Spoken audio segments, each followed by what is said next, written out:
Brendan, talk to us about that day out in the backyard. Yeah, it was really cool. Basically, it was super light winds out of the east. So that's kind of like no session day here at Reel. There's onshore winds, offshore at Reel.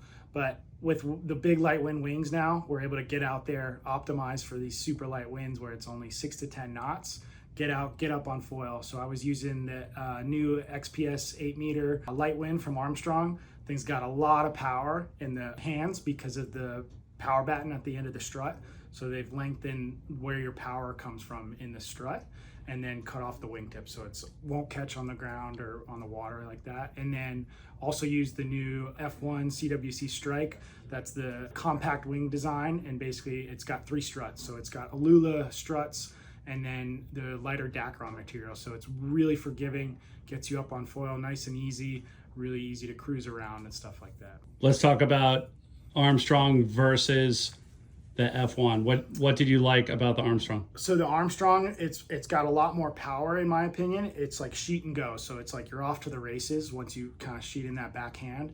The F1's a lot more forgiving, especially with the softer handles. It kind of rotates nice and smoothly in your hands, but it has a lot more forgiveness. So it's great for beginners, not as heavy in your hands. When you switch the F1 to the hard handles, that's where it really is super similar to the Armstrong XPS. So I really like putting the hard handles on the F1, makes it a lot more maneuverable. When you say forgiving, why don't you dive into that a little bit more and like kind of define forgiving to someone using an 8-meter in Lightwind? Yeah, so forgiveness is basically if you mess up, it'll kind of auto correct. So as a beginner, a lot of times people sheet in with both hands and that wing just touches the water and crashes out. So with the if you kind of are using your arms to balance, the more forgiving wing will kind of stay stable in the air and not crash out because you're moving your hands to balance. So with the XPS, because of the hard handles, it's really sensitive to movement, so it'll react right away. So once you get more comfortable winging,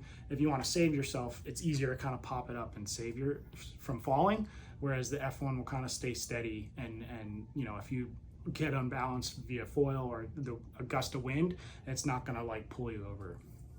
You talked about the Armstrong being a little bit more performance, a little bit more powerful and like direct power. Mm-hmm. What's that going to mean for the advanced rider? For the advanced rider, it means you can get out in the waves and really light winds and still have fun. If you're getting more into the racing side of things and doing long distance, high speed runs, you're able to get up on a smaller foil and go faster. Whereas it's going to feel powered in your hands. And for me, I like having a lot more power in my hands so I can really lean against it, edge hard on foil and go faster. Because once you go fast, you can either do bigger downwind runs and have more glide because you're at a higher speed, or you can get up on a smaller foil. So most people, if you're not optimizing with a huge foil, you can't go as fast, but with a more powered wing, you can then go faster. Let's talk about your in the water kit. So we talked about the inflatable wings. Let's talk about your board and foil and mast and tail wing. Yeah, so I'm about 180, 185. So I ride either the downwind performance board at the 811. So it's about 108 liters when I'm doing super light winds. So sub 10 knots or, you know, around 12 miles per hour and below. My foil setup is going to be either the high aspect or HA 1080 with a 180 speed tail on the back of a performance mast. So usually I'm running the 725 or the 795 just because of the shallow water out back. And then I'm also running sometimes the new APF foil. So the 1350 I found, it's the same wingspan but as the old APF wings, but it's a lot thinner. So you can get higher speeds and it's really similar to the HA 1180 or 1080. And I find it's a little harder to kind of turn roll wise, where the HA kind of excels with going back and forth like you're on a wave. The APF 1350 just goes fast. So if you wanted to do longer runs, not really jibing or tacking as quickly, that's where the APF really comes alive in that smaller size. On this particular day, like with the east wind, like it was blowing the water actually to the other side of the Pamlico Sound, so we had less water. Yeah. And you were on the 655, right? Performance mast? Yeah, so Let's talk about that 655. Yeah, so the conditions when we went out that day were straight east, and the water level was really low. So when the water level is really low, I can't ride the standard 795 performance mast. So I switched to the 655 mast with basically the pump foil setup. So I optimized with the 655 performance mast from Armstrong, and then run the APF 1350 with either the Glide 220 tail or the Speed 180 tail, just to get more speed, because that front wing, it gets you up and going really easily. If you don't have chop, do you really need the long mast? If you don't have chop and you have the water depth, you don't need a super long mast. The chop is basically non-existent, so a downwind board is ideal, a short mast is ideal, because then you have less drag from the mast in the water. So is that potentially a new place for people to be looking? Shorter masts in light winds and smooth water? Smooth water, you could go behind a jetty if there's a dock even. It opens up a lot more area to ride, because you can go shorter mast, you're not catching bottom anywhere, you have less drag in the water, so if there's no chop, you're up on foil, no problem.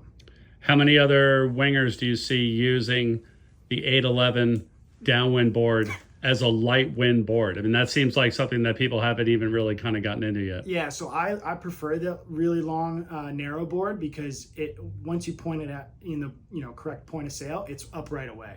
I've seen a lot of people go to like the newer Armstrong downwind boards, not the performance boards yet. So I think that's kind of the next level, is if you already have like a 100-liter board, or you're thinking about getting a downwind board and you just want to use it for winging, go with something in a similar volume range in the performance board, and just get comfortable like steering it directly at the wing. You get up on foil, and then you're able to cruise.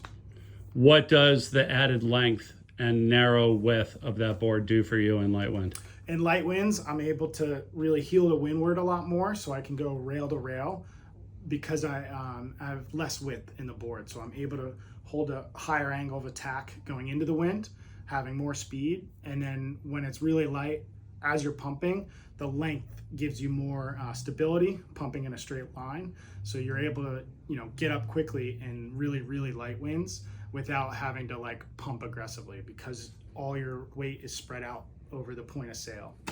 What's the wind in this video? Like when you're looking at, like, what was the wind speed like when you were testing the Armstrong 8 versus the F18? Yeah, so when I was riding both the 8 meters, I like to go sub 10 knots. So it was about 6 to 10 knots, averaging about 8 knots. So, 6 to 12 miles per hour. The gusts weren't that high.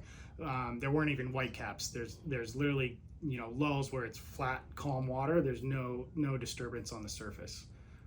And what is the least amount of wind you've used that setup in with either of those wings? Yeah, so that day when it was blowing 6 to 8 knots, you're able to just sheet in and get up on foil without any pumping from the board, maybe 1 or 2, no pumping from the wing.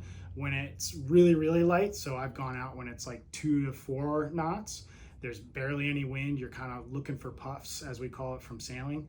And that's where I have to pump both the wing and pump the board at the same time, just to build up that speed. And once I'm on foil, then you can kind of keep going. You don't need to continue to pump. But that's kind of the low end. I tell people, especially when we're coaching lessons, start out in that 8 knot range and don't go any lower than that until you're able to really pump the wing and pump the foil under the board. It's summertime. Why should people have this light wind gear in their quiver, like the 8 meter kites and like foils like the 1350 and the downwind board? Yeah, so I really like the APF 1350 because it's super versatile. If there's absolutely no wind, it's great to have to pump off the dock. If you're on a boat, you can tow foil with it and just kind of pump around and go way out, so it'll practice pumping. But you can use it in light wind winging. So if you do invest in one of the downwind boards and then pair it with like a light wind oversized wing, you're able to add more time, add more ability where you're riding in super light winds, where like on most days before these wings came out, we'd go fishing or golfing here in the Outer Banks. So now you're able to get out on the water still, save your session, and get more time on foil. More time on foil! Let's go.